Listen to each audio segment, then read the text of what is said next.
Ilmu Sosial dan Ilmu Politik Universitas Muhammadiyah Sumatera Barat. Pada kesempatan kali ini, izinkan saya untuk menjelaskan teknik pengajaran dengan menggunakan metode DIA. Sebelum masuk pada metode DIA, saya akan menjelaskan tentang deskripsi mata kuliah Strategi Marketing Politik. Mata kuliah ini merupakan mata kuliah wajib dengan bobot 3 SKS yang diberikan di semester 6. Mata kuliah Strategi Marketing Politik berisi tentang pokok pembahasan, yaitu tentang definisi strategi politik, kemudian konsep marketing politik, konsep pemasaran politik, konsultan politik, kemudian definisi kampanye politik, dan merancang kampanye ideal. Serta output dari mata kuliah ini adalah membuat atau mempraktekkan video kampanye secara individu.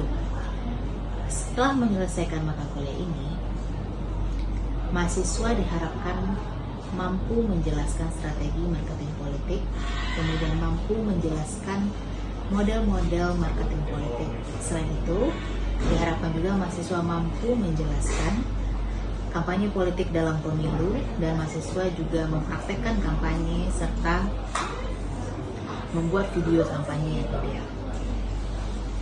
Selanjutnya, saya akan masuk ke metode pengajaran DIA, dimulai dari D atau delivery, yaitu penyampaian. Pada metode ini, saya menggunakan 2 strategi. Yang pertama, menyampaikan materi dengan buku teks, di mana saya menggunakan buku karya dari Firmansyah tahun 2012 yang berjudul Marketing Politik. Kemudian buku tambahan yang saya gunakan dalam mata kuliah ini yaitu karya dari Aziz Taufik Hirzi tahun 2014 yang berjudul Merancang Kampanye Ideal. Nah, kemudian strategi yang kedua yaitu praktek kampanye secara individu. Ini dilakukan setelah UTS berlangsung. Kemudian mahasiswa akan memilih pasangan calon kandidat yang akan mereka praktekkan dalam kampanye.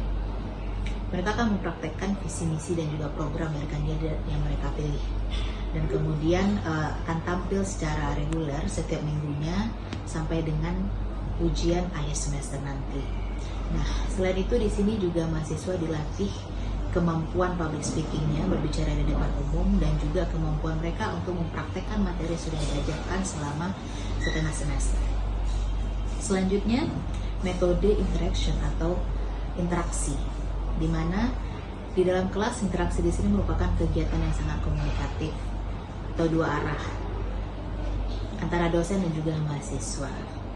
Di kelas maupun di luar kelas, interaksi dalam kelas yaitu dengan mendorong mahasiswa untuk berpartisipasi aktif di dalam kelas. Setiap akhir slide materi saya selalu memberikan pertanyaan kepada mahasiswa untuk memberikan pertanyaan untuk dijawab oleh mahasiswa. Nah, dengan cara ini mahasiswa diharapkan mampu menerapkan pemikiran logis dan kritis serta melatih kepercayaan diri. Tidak hanya di kelas, saya juga membuka ruang untuk berdiskusi di WA Group. Dan yang terakhir adalah metode asesmen atau penilaian. Penilaian dilakukan berdasarkan kontrak perkuliahan yang kita sepakati di awal bersama antara dosen dan juga mahasiswa.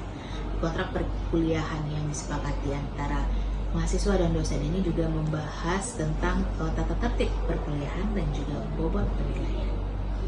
Pada mata kuliah ini, skema penilaian saya bagi menjadi 5 segmen. Yang pertama adalah partisipasi kelas bernilai 10%, kemudian praktek individu 20% yang dilakukan setelah UTS, kemudian nilai UTS 30% dan nilai UAS 30% serta kehadiran 10%. Penjelasan penilaian ini juga berguna agar terdapat transparansi atas nilai mahasiswa, serta memberikan kesempatan bagi mahasiswa untuk dapat menyusun strategi agar nilai akhir mereka memuaskan. Baiklah, saya akan menampilkan video pembelajaran saya sebagai berikut. Assalamualaikum warahmatullahi wabarakatuh. Waalaikumsalam warahmatullahi wabarakatuh. Selamat siang semuanya. Siang, Bu. Bagaimana kabarnya hari ini? Alhamdulillah. Sehat ya? Masih semangat ya?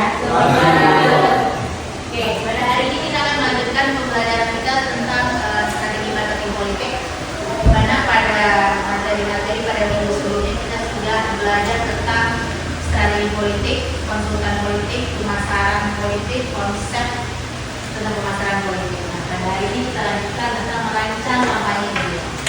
Ya. Sudah pernah ikut kampanye? Sudah. Berarti sudah memilih?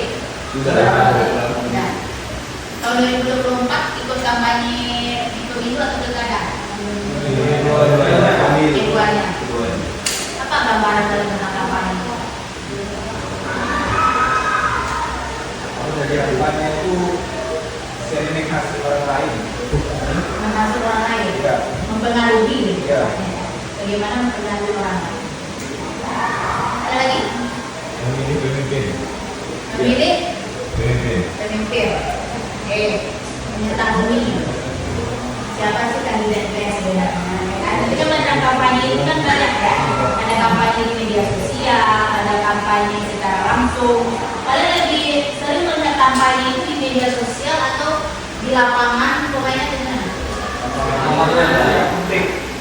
Oke ya. Berarti langsung kandidatnya yang berkampanye. Iya. Di media sosial sering.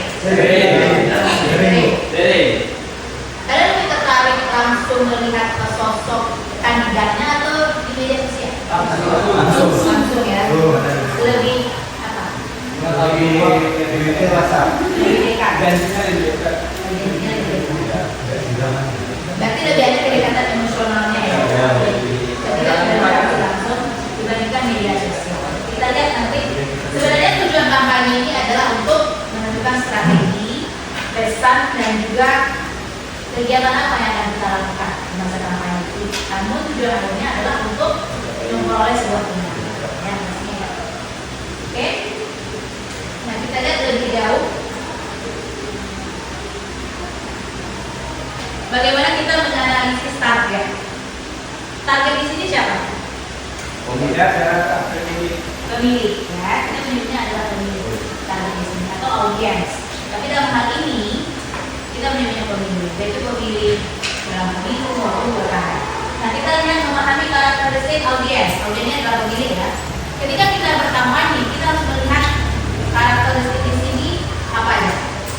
Umurnya, ya kan, demografinya, kemudian faktor jenis kelaminnya, lokasinya itu berpengaruh. Jadi kalau kita berkampanye dengan Gen Z, milenial itu akan berbeda dengan generasi sebelumnya, baby boomer. Kalau kampanye dengan Gen Z, kira-kira cara berkampanyenya bagaimana? Oke. Lebih efektif berkampanye di media sosial atau langsung dengan Gen Z? Langsung. Kalian Gen Z? Bukan apa? Masih Gen Z ya? Kalian tidak terpengaruh dengan kampanye di media sosial? Kan sudah lihat video kampanye kan? Mbak? Jadi kalian lebih dekat secara emosional kampanye langsung atau di media sosial? Langsung. Berarti lebih enak kampanye langsungnya. Nah, jadi ini perlu diperhatikan.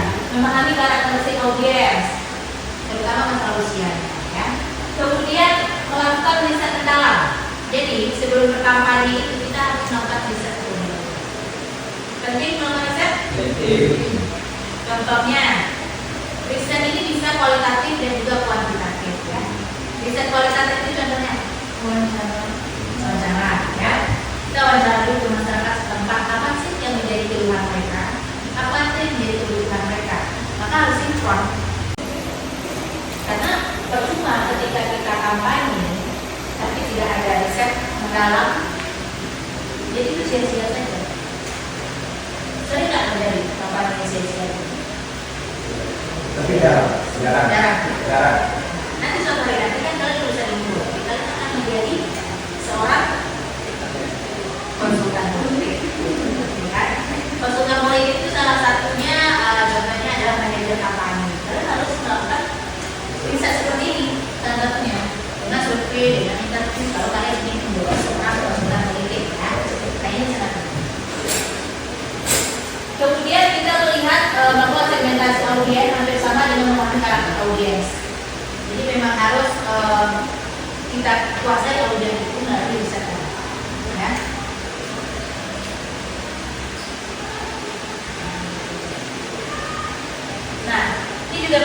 pesan memilih pesan utama yang efektif.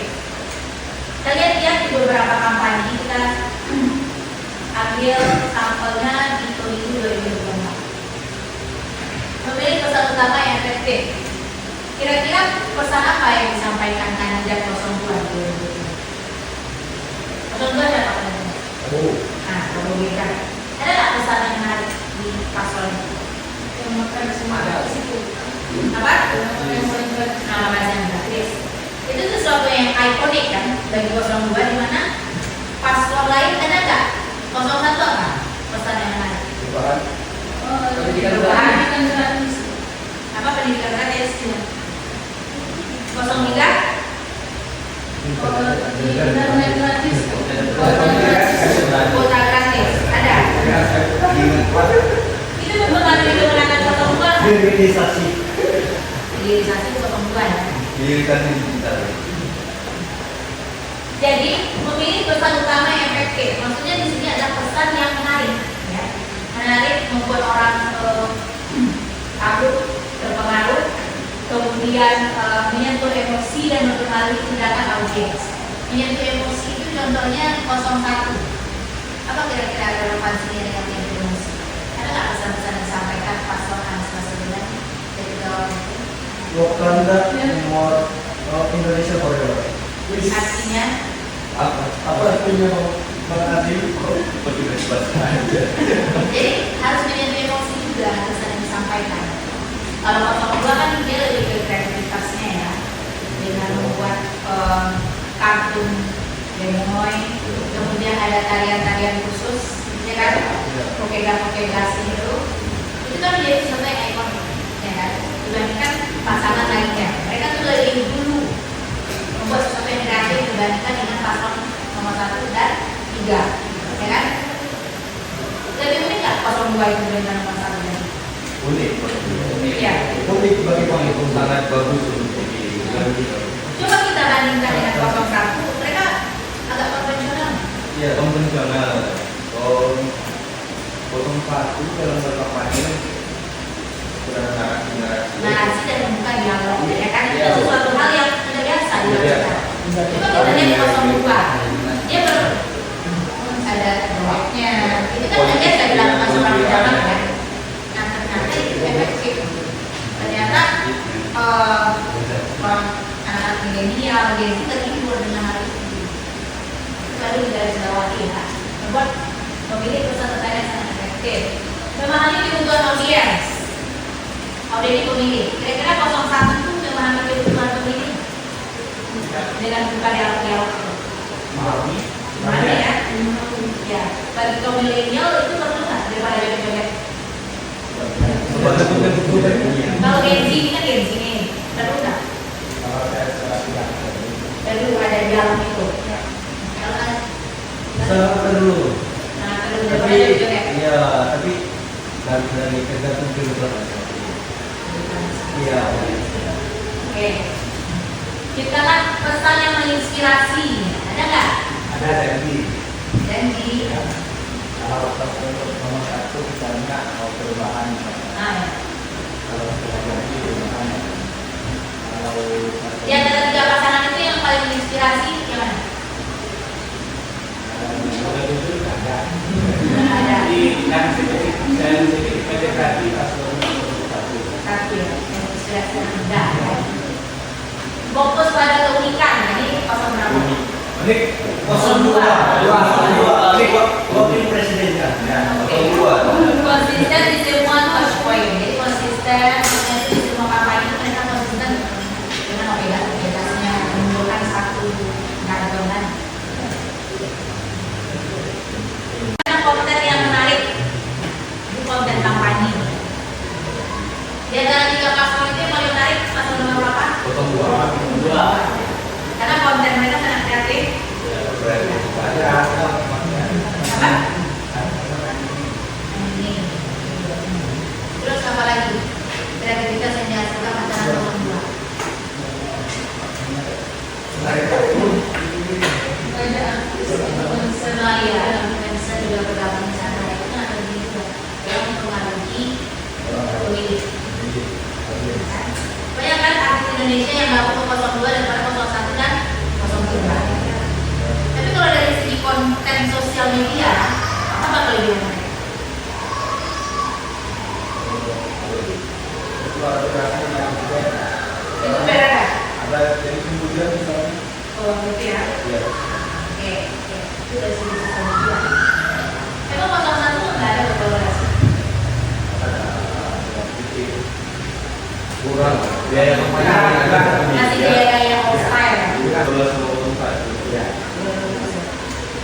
kreatifnya memang 02. 02.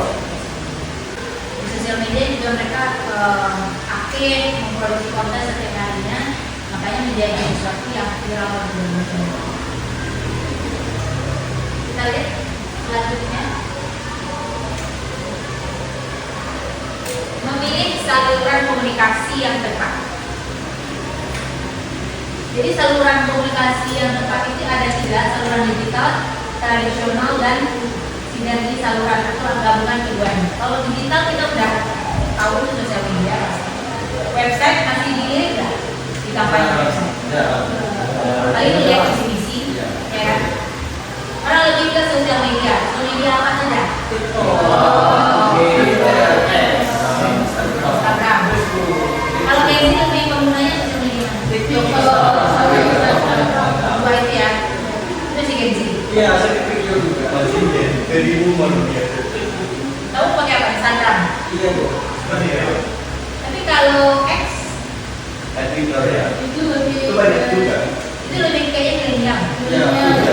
Kalau Facebook itu lebih baby boomer. Bapak-bapak itu tapi kan dia memilih. Nah, makanya perlu dimaksimalkan. Ketika kita bicara sosial media, itu perlu dimaksimalkan ke semuanya yang aktif di Indonesia, baik Facebook, Twitter, TikTok maupun X. Ya. Kemudian saluran tradisional, contohnya apa? Dan ya. Kalau media cetak, kalau kita bikin spanduk, bikin baliho itu kan tradisional. APK itu. Dan juga secara langsung, kampanye secara langsung itu juga tradisional. Karena sosial media itu kan kadang-kadang menggantikan posisi yang tradisional ini. Dan dia dianggap lebih modern kan. Dan itu lebih relevan di kampanye.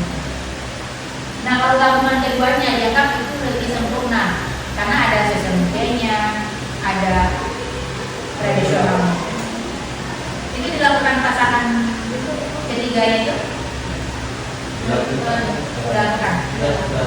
Kita lihat masih ada kan spanduk-spanduk Prabowo di jalan masa kampanye. Masih. Coba kita bandingkan dengan masa Orde Baru, tidak ada sosial media. Apa yang dilakukan pas kampanye? Langsung dilakukan. Menyebar bendera partai. Bendera partai itu ada limiter dari partai. Ya. Terus kalau dia Golkar ada kerudungnya warna kuning. Ya, kalau di PDI ada baju yang Ada apa? Lebih efektif mana sebenarnya? Di media. Media tapi kalau nggak ketemu langsung dengan kandidatnya gimana? Ini yang lebih sederhana adalah gabungan keduanya. Oke, kita lanjutkan ya. Selanjutnya adalah mengatur jadwal kampanye yang terstruktur. Jadi sebelum kita berkampanye kita harus mengatur jadwal yang terstruktur. Caranya adalah mengidentifikasi milestone. Milestone itu adalah sebuah rancangan seperti diagram alur yang membuat itu proses kampanye kita sudah sampai di mana. Target kita contohnya 10.000 pengguna sudah sampai di bulan pertama itu 2.000. Kemudian interaksi di sosial media, contohnya di Facebook kita mengharapkan interaksi selama kampanye itu ada 1 juta orang. Ternyata di bulan pertama itu sudah tercapai 500 orang. Nah, jadi milestone itu sangat dibutuhkan karena itu adalah ukuran dari sebuah tujuan kampanye. Kemudian juga membuat kalender terpadu berupa koordinasi dan aktivitas seluruh saluran komunikasi. Jadi kita ada kalender tersendiri yang membuat progres kampanye di sosial media sudah sampai di mana, interaksi langsung juga sudah sampai di mana. Kita perlu itu rancangan kalender tersebut.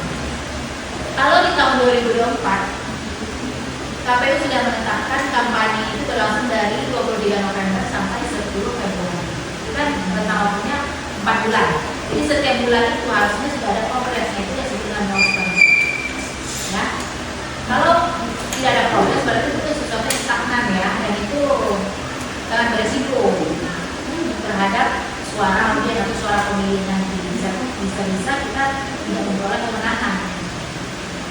Dan juga yang paling terakhir adalah mengelola waktu yang efektif. Ya, jadi jangan terlalu banyak waktu untuk bersantai-santai karena ini 4 bulan. Itu harus benar-benar diefektifkan. Bulan pertama apa rencana kegiatan kita, bulan kedua seperti apa, bulan ketiga mungkin lebih fokus ke sosial media, bulan keempat mungkin lebih fokus ke interaksi langsung dengan audiens atau pemilih. Jadi kita ada pengukuran tersebut. Jadi tidak sembarangan saja kampanye, tapi tidak ada ukurannya, tidak ada barometernya. Ya. Selanjutnya membangun kemitraan strategis. Kemitraan strategis ini ya, sebagai seorang kandidat kita juga harus bekerja sama dengan mitra. Mitra di sini adalah bisa organisasi, kemudian juga bisa influencer atau orang yang berpengaruh. Nah inilah yang dilakukan oleh beberapa paslon ya. Terutama kalau kita lihat di pemilu 2024 lalu, paslon 02 kan lebih banyak menggunakan atau melibatkan influencer dalam berkampanye ya. Banyak artis besar seperti Raffi Ahmad dan anggota partai PAN, rata-rata artis itu dilibatkan semua di 02.